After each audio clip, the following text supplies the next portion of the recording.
Welcome back. Now, it took just about everybody by surprise, but one of the world's most recognizable names, Google, announced a rebrand, changing the structure of the giant corporation and creating a new parent company called Alphabet.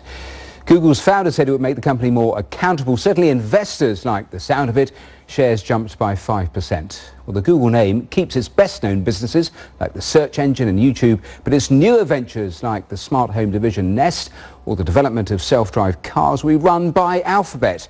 So why the move? What difference will it actually make? And with the promotion of Sundar Pichai to the post of Google CEO, we'll look at the elite India club now running some of the world's biggest corporations. First this from Emma Simpson.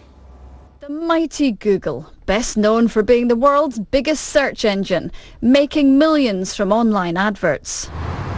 But in recent years, it's been busy with other big ideas, from investing in driverless cars and drones to Google Glasses and high-speed internet for remote parts of the world via balloons.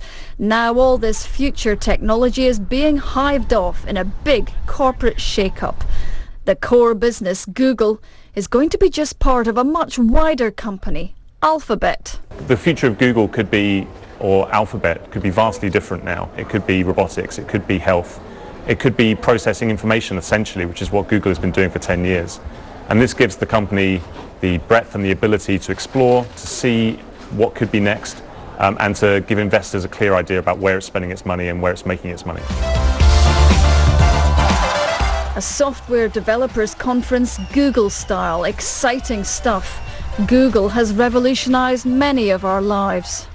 For the men who founded it 17 years ago, it seems they're now looking for the next big thing, as Larry Page hinted in an interview last year. I looked at lots of companies and why I thought they don't succeed over time.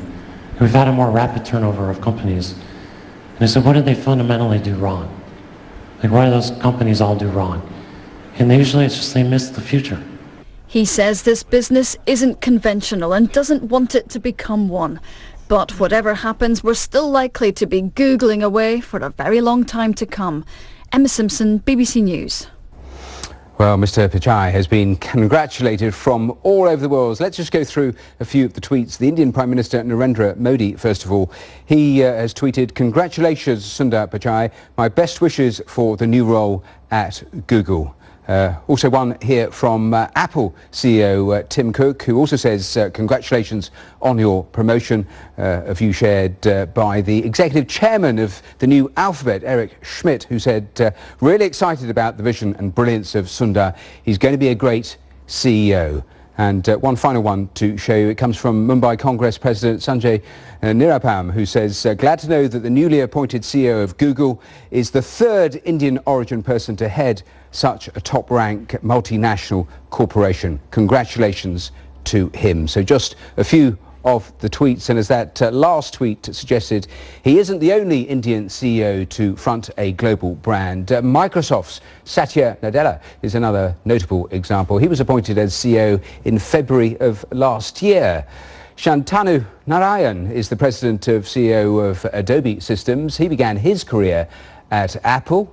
Pepsi's CEO, Indra Nooyi, was named the third most powerful woman in business by Fortune magazine last year. Ms. Nooyi was, like Sundar Pichai, born in Chennai. And Diageo's CEO, Mr. Menezes from Pune, took over as head of the British drinks giant Diageo back in July 2013. Well, let's cross now and speak to Manjeet Kripalani, who's Executive Director of Gateway House think tank in Mumbai and joins us from there. Thank you very much for being with us. I mean, what is going on? Why are all these global brands now being led by Indian entrepreneurs? Well, I think they're just better than most. But Matthew, largely it's because Indians have grown up in an environment of hardship, an environment of diversity, and an environment that is incredibly competitive. This group particularly is in what was emerging to be a population bulge. So everyone has learned how to make a space for themselves just by smarts, because in India your education is still valued.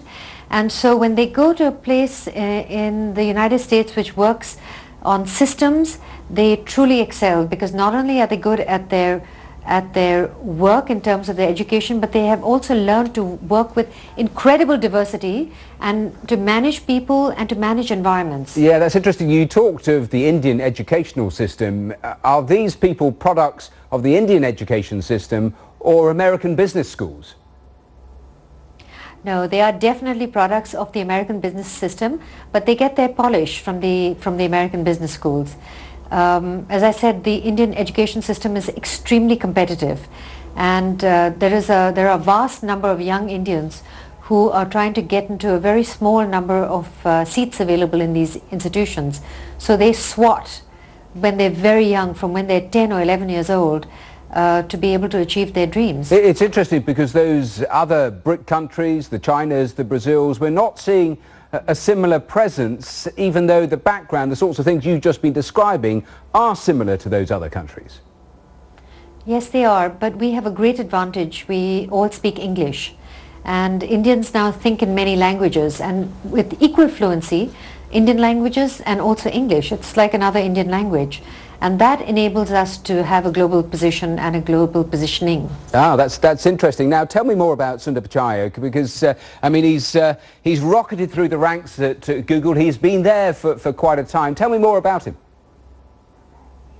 Well, he's clearly a good techie, which is what Indians are. We're really a nation of geeks, and he has grown up in Hyderabad. As you know, he was born in Hyderabad. He went to in Chennai, and he went to IIT Kharagpur, which is the first IIT that was helped to be established with money from the United Nations and from the Americans. In fact, from MIT.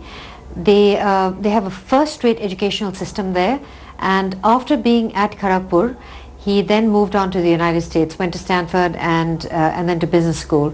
He, like all good engineers, worked in the valley, and he has risen to the top. Just a final thought, because when Narendra Modi was doing that glitzy tour of the United States, and which went down such a storm, I mean, one of the things he said when he was out of the country, he was encouraging all those successful Indians abroad to actually tap in and give more back to the home country. I wonder actually if this works against that, because actually rather than create role models, this is actually somebody who's gone away from India and found a success there.